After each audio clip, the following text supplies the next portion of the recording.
I ran into my sister Beverly before class. She looked at me in amazement and asked, "What are you wearing?" "My new dress," I said, and spun around. "Well, the old one, I just haven't put it on yet." "I wish you hadn't put it on. It looks like the worst dresses on earth got together and had a baby." Whatever, I liked it. It even made me feel better. The bell rang. Beverly wanted to sit at another desk, but Miss Sherman, our English teacher, told her to take her seat. My sister had to sit across from me. Miss Sherman handed out our papers. "Cathy," she approached me. "Terrific essay. I'm even thinking of allowing you to skip the tests." "Cool," I said and patted Beverly on the shoulder. She didn't react at all. "Beverly," Miss Sherman walked up to her. "Terrible. I can't think of another word for it. F."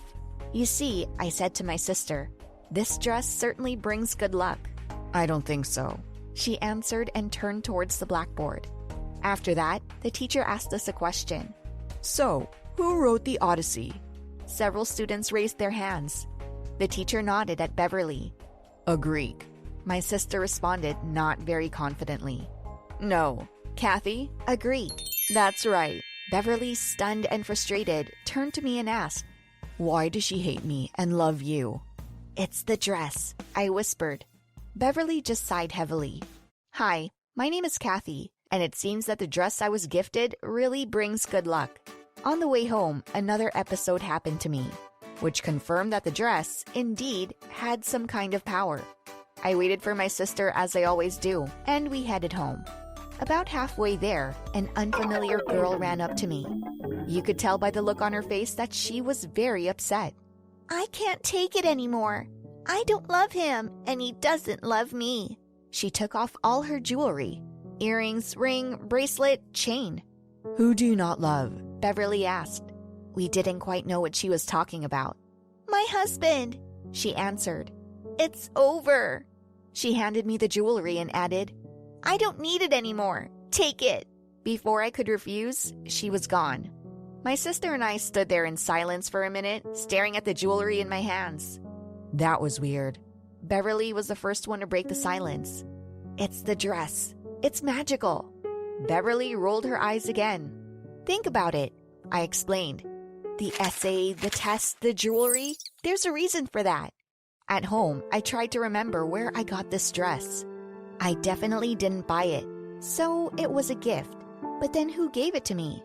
Maybe my aunt sent it for my birthday. She's a strange woman. Mom is even a little afraid of her. What if she... I dismissed the idea, thinking it was a bit much. Maybe I was just lucky. But the string of luck continued the next day. Pete came up to me at recess and asked, "Would you like to go to a concert?" I was stunned. Guys had never shown so much interest in me before. Except for when I fell asleep during chemistry lesson and the whole class tried to wake me up. At first, I didn't even know how to react to Pete's invitation. But then I realized that I was wearing my magical dress again. I answered, "Yes, of course." I sounded way more confident. "Cool," Pete replied briefly and went to class. The dress seemed to work perfectly. I got exceptionally high grades in all my classes, even though I didn't even prepare for any of them. I was already dreaming about how it would help me become rich and popular. At home, I was lying on my bed and fantasizing. Maybe I'll become a pop star or an actress. I would bask in fame, have a house in Hollywood, my own driver. Beverly interrupted my fantasies. She stormed into my room like a hurricane. She looked worried. "Hey, what do you want?" I exclaimed. "It's Sean. I can't take him anymore. His laughter makes me sick." My sister paced the room from side to side. "Then dump him," I suggested. "I would, but then who would drive me to school?" Beverly has always been a practical person. "I don't know, ask someone to give you a ride. Like Stephanie? You're friends with her." "She's mad at me for not coming to her party. It's not my fault though. It's just all her parties are boring." That's what I told her. I don't understand why she's so mad at me. "Really? For no reason at all? What do you want from me?" "I don't know. I thought you'd think of some elaborate plan." "I don't have time for your plans. Pete and I are going to a concert." "With Pete from the parallel class?" "Yes," I answered cheerfully. Beverly looked both surprised and outraged. "How did that happen?" "I'm just lucky. When I wear this dress, I can do anything. Said Beverly thoughtfully. Maybe it really is magical. But you didn't believe me at first. Yeah, but there's no way you could attract Pete if it weren't for magic. Don't be jealous. Beverly left the room with her lips pressed together. I was finally alone so I could continue to dream about my glorious future. The next day, I was no less enjoyable than the previous two. Once again, I received only good grades. The attitude of my classmates towards me went from reserved and indifferent to interested. As if I were not me, but my more successful clone, who knew how to make more jokes and talk to people. I spent the whole day anticipating my date with Pete. Beverly was also getting ready for her date, but her plans and expectations were very different. I'm just going to break up with him. I can't take his disgusting, stupid laughter anymore. Is it that bad? Yesterday, Sean told me that his cat had died, but then he started laughing all of a sudden. I decided to play along and laugh too. Then he told me it wasn't funny. Good luck with that. My date with Pete was amazing. I never had a date like that before. A guy who loves K-pop, watches the same shows as me. It was like a fairy tale. The concert was awesome. Even the opening band was good. We walked around town afterwards and Pete walked me home. I found Beverly at home and she was furious. What happened? I asked. Still thinking about Pete. Remember when I said I wanted to break up with Sean? Yes? Well, we were standing on the doorstep of his house and I was about to tell him everything when suddenly the door opened and there was Miss Sherman in front of me. What? Yeah, it turns out Sean is her son. Who would have thought? I never asked for his last name. What happened after? You know she hates me. So she said if I hurt her son, she'd make my life hell. That's awful. Yeah. What am I supposed to do? Look, you don't have to leave Sean. Make Sean leave you. Beverly thought about it for a minute. How do you do that? She asked. Act gross so he doesn't even want to be around you. Like Tommy Adams when we were in 6th grade. Okay, I'll give it a shot. Beverly went to her room, contemplating her plan on the way. I went back to dreaming, imagining Pete and me getting married. As for the dress, I took great care of it. I washed it, ironed it, made sure it wouldn't get wrinkled or ripped. That would have been a disaster. I couldn't give up everything I was given. As for Beverly, my plan didn't work. She invited Sean over to her house for dinner, cooked some pasta, and when they sat down at the table, she dipped her hand into the plate and then smeared the food all over her face.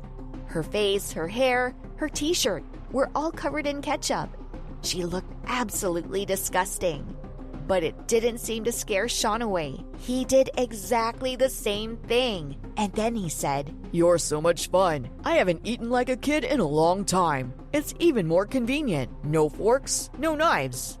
Then he had a fit of laughter that made me want to pour wax in my ears. My sister came into my room and plopped down on my bed. Didn't help? I asked. She just howled in response. I don't understand what you're saying. Beverly raised herself slightly and repeated, "No, it's horrible. I have to go out with Sean for the rest of my life." She climbed off the bed. "I don't know what to do anymore," said Beverly. "Nothing helps." Then she looked at the dress. I was going to wear it tonight for my date. "Maybe the dress will help." "What?" I said in astonishment. "You didn't believe it could bring luck." "It's got magic written all over it. Look at you. You're a straight-A student now and you're dating Pete." I blushed slightly and said, "I'm going to need it today." "But I need it more. I'm dying." "Don't be so dramatic." "Then let's do this. Let's go on a double date. I'll wear the dress first and then, when it helps me get rid of Sean, I'll give it to you." "Okay," I grudgingly agreed, but not for long. The big day arrived, and we went on a double date. I was holding hands with Pete. Beverly, who could barely hide her disgust, was with Sean. We sat in a cafe and chatted nicely. Sean started laughing hysterically after I told him that there had been a big earthquake in Japan.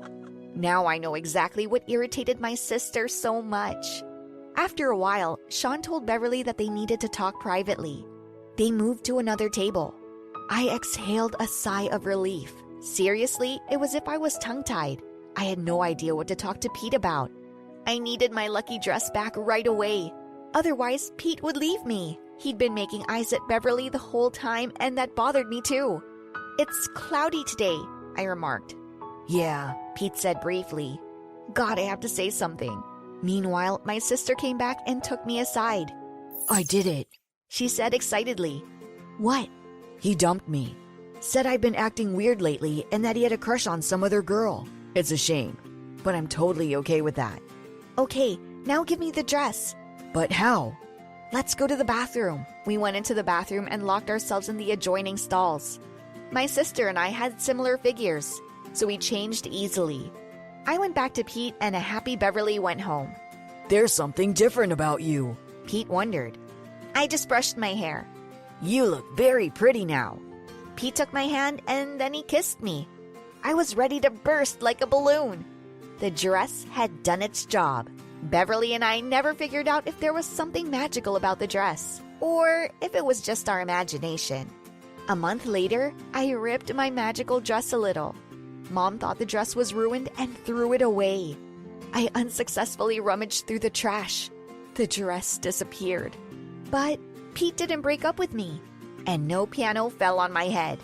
Maybe Pete really likes me and the dress had nothing to do with it.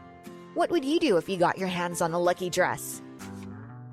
Share this podcast to all social media, TikTok, Instagram, Facebook and so on, and you'll be given a shout out. Also drop your social media username so that we can find you. Thanks for your support. Make sure you subscribe to our YouTube channel by clicking the link in this episode description. You should also please follow or subscribe to our other podcast, My Animated Story, by clicking on this episode description. And also, kindly please rate and review this podcast. Bye.